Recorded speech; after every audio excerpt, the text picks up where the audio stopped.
La polemica sta superando i confini di Este e si sta allargando a tutto il Veneto. La decisione del sindaco Matteo Paiola di negare l'installazione di una panchina arcobaleno, simbolo della lotta contro l'omofobia, sta creando problemi nella maggioranza, mentre molti sindaci veneti hanno pubblicamente dato la loro disponibilità ad accogliere e installare la panchina.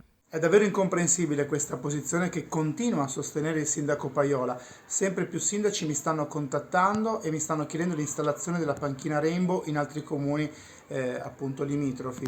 Chiedo al sindaco una risposta, la comunità LGBT chiede una risposta, apra le porte, si apra all'ascolto, siamo disponibili, il mio telefono è sempre acceso perché davvero non può più essere rimandabile una battaglia semplice e simbolica, ma di civiltà e di diritti di uguaglianza per tutti. Nella Bassa Padovana, Ospedaletto Euganeo e Granze e nel Bassanese, Rossano Veneto, i primi comuni disponibili a ospitare la panchina per dare una risposta ai cittadini.